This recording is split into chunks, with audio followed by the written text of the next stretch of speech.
Halo semuanya, selamat datang lagi di Ngobrol Sehat. Ini part 2 dari pembahasan kita soal KKLP alias Kedokteran Keluarga Layanan Primer. Buat yang belum dengerin part 1, boleh banget cek dulu karena kita udah bahas apa itu KKLP secara umum. Di episode ini kita bakal fokus ke kenapa KKLP itu penting banget buat masyarakat Indonesia dan apa bedanya sama spesies lainnya. Masih bareng bersama dua orang narasumber keren kita, yaitu Dr. Dilan dan Dr. Bayu. Halo. Halo. Ya memang senang banget nih kita bisa lanjut ngobrol part 2. Ya semoga teman-teman juga udah bisa nonton yang part satunya ya. Dan memang jujur aja sih KKLP itu masih istilah asing ya. Apa sih KKLP itu kedokteran kedokteran keluarga layanan primer gitu ya. Jadi memang harusnya masyarakat tuh harusnya lebih kenal sama kita ya Dokter Bayu ya. Betul dok, jadi KKLP itu bukan cuma istilah medis ya, tapi solusi buat masyarakat Indonesia itu supaya lebih sehat, lebih kuat, dan lebih merata seperti itu dokter Ariska. Dokter keluarga atau KKP ini di Indonesia apa pengaruhnya ke masyarakat luas? Sebenarnya kunci dari kesehatan itu justru pencegahan dan pemantauan rutinnya. Jadi dokter KKLP itu fungsinya bukan cuma ngobatin orang, tapi dia mencegah supaya orang itu tidak sakit lagi. Seperti itu, gimana dokter Dilan? Iya benar. Jadi sebenarnya gimana ya? Kita harus tahu ya, namanya keluarga itu adalah faktor pendukung di awal. Jadi keluarga itu bisa mencegah penyakit itu gimana kesehatan keluarganya, pola hidup keluarganya, pola makan keluarganya, pola bangun keluarga, interaksi antara keluarga, sehat bareng keluarga, olahraga, makan. Kan makan itu pasti di keluarga di awal ya, dari anak-anak sampai dewasa. Nah, kalau makanannya itu makanan sehat yang sudah diatur polanya, maka itu bisa pencegahan dari sekecil mungkin begitu, Dokter Ariska. Oh, jadi bukan cuma dokter pertama yang ditemuinya, tapi lebih banyak dokter seumur hidup, bukan begitu? Betul dok. Jadi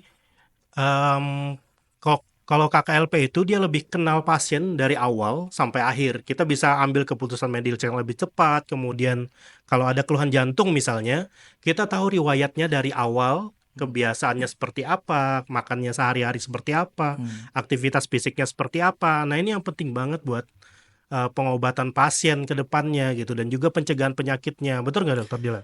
Iya, jadi gini nih, sebenarnya kita sudah kalah lewat dengan negara-negara barat ya. Ya memang bukan tolok ukur kita harus kayak mereka ya, tapi kita bisa mencontoh nih seperti kayak negara-negara lain kayak Inggris, Kanada. Jadi sistem kesehatannya itu berbasis dokter keluarga. Jadi seperti apa?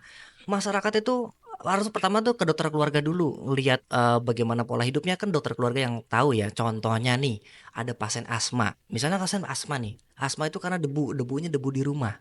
Coba deh, pernah nggak lihat sih dokter THT gitu datang ke rumah di mana dicolek-colekin nih debu-debu di rumah nih.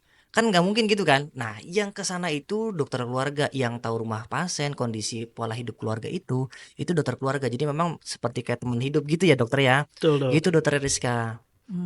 Jadi ini bukan soal dokter, tapi lebih bangun sistem kesehatan yang lebih kuat dan efisien, bukan begitu, Dokter Dilan? Exactly, itu benar. Jadi Indonesia itu harus punya tantangan besar nih. Layanan primer kita tuh harusnya lebih bagus lagi dengan adanya dokter keluarga. Harapannya gitu. Jadi masyarakat-masyarakat itu sudah teredukasi bagaimana pola hidupnya dan gaya hidupnya supaya pencegahan penyakit. Kayak misalnya sekarang lagi marak nih demam berdarah maksudnya. Demam berdarah itu kan dari nyamuk ke nyamuk itu ada gitu nyebar. Tapi kalau keluarga itu bagus gitu, pencegahannya bagus, dia bisa menjadi salah satu untuk pencegahannya gitu dokter Ariska. Tapi kan masyarakat kita masih banyak belum tahu nih. Terus menurut kalian nih, apa sih yang perlu disampaikan ke masyarakat biar paham soal dokter KKP ini? Betul dok. Jadi yang pertama kita harus tahu bahwa datang ke dokter itu bukan saat sakit, bukan hanya saat sakit, tetapi juga bisa untuk mencegah penyakit. Jadi walaupun kita sehat, kalau kita mau mencegah penyakit, mau tanya konsultasi masalah bagaimana menjaga kesehatan itu bisa datang ke dokter keluarga dan itu bisa dilakukan karena kita kenal dengan siklus hidup ya. Jadi dokter keluarga itu dia menangani pasien sejak siklus hidup dari awal dia lahir sampai lansia seperti itu ya kan dokter Dilan? Nah betul, jadi kan punten banget nih ya. Jadi banyak orang tahu tuh apa sih dokter KKLP, mungkin upgrade kan dari dokter umum atau bukan gitu ya. Ya sebenarnya kita jatuhnya sudah spesialis ya harusnya ya, walaupun aku belum lulus ya. Jadi sebenarnya apa yang dikelola dengan dokter keluarga itu seperti ini nih ya, gambarannya. Anggaplah ada pasien anak. Oke, pasien anak itu jujur pasien sendiri ya, pasien anak dirujuk ke dokter anak. Ya. dirujuk ke dokter anak, ternyata dia ada anemia dan curiga TBC. Dia ada gangguan tumbuh kembangnya, jalannya lambat karena ototnya mengecil. Nah, berarti kan dokter anak itu ngerujuk nih ke fisioterapi nih. Bagaimana nih ototnya itu kecil bagian kakinya. Berarti kan otot kecil itu kan harus dikelola dengan pola makan dong. Makanan makan apa sih di rumah itu? Ya nggak mungkin lah dokter anak sama dokter rehab itu ngasih makan anaknya kan, yang ngasih makan kan orang tuanya. Nah itu dikonsultasikan ke dokter keluarga. Nah setelah saya kelola sebagai residen dokter keluarga, begitu saya lihat ternyata anak itu adalah anak dari suami yang ketiga. Suami pertama cerai, suami kedua cerai, suami ketiga itu dia sirihnya. Jadi si suaminya itu nggak pernah ada di rumah. Bayangin coba bagaimana anak itu dia mau tumbuh kalau memang kondisi kasih sayang bapak aja nggak ada.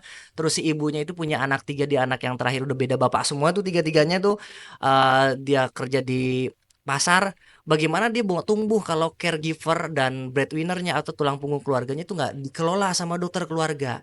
Nah, itulah yang kerjaan kita. Ya nggak, Dokter Bayu? Betul, jadi itu yang kita kelola tuh dari awal pasiennya datang, kemudian perkembangannya seperti apa, keadaannya seperti apa, sampai sembuh dan dia mencegah penyakitnya. Jadi kalau kalau ke dokter keluarga itu jangan ragu-ragu ya. Jadi di beberapa puskesmas dan klinik itu sudah ada dokter-dokter keluarga walaupun tidak banyak dan jumlahnya masih terus bertambah, apalagi sudah didukung dengan regulasi dari pemerintah pusat Iya, nih. betul. Pemerintah pusat sudah Gitu, dukung ya. betul. Gitu Gitu Dokter Dokter Rizka. Rizka. Wah, ini penting banget loh buat disebarin. Soalnya Betul. banyak juga yang Betul. langsung datang ke IGD atau rumah sakit tanpa konsultasi awal ya. Padahal bisa lebih hemat dan efektif kalau lewat KKLP, bukan begitu ya? Iya, jadi Betul. masyarakat tuh taunya, oh ini sakit nih, wah darurat nih, langsung ke IGD. Sebenarnya nggak gitu juga. Jadi memang sudah ada dari peraturan BPJS ya. Mungkin sekarang nambah lagi ya berapa penyakit gitu yang tidak bisa langsung ditangani di IGD. Jadi memang instalasi gawat darurat tuh nggak semuanya bisa di cover ya.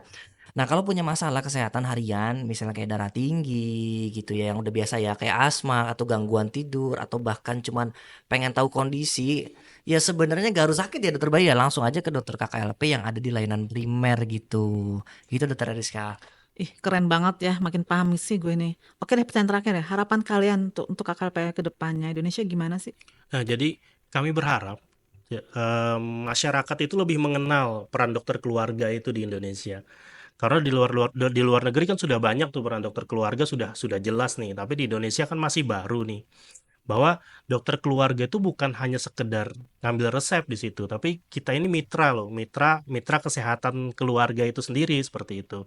Gimana Dokter Dilan? Iya betul, dan memang semoga nih pemerintahan ya bisa dukung kita terus baik dari regulasi karena memang kita regulasinya belum masih sama lah dengan dokter umum ya.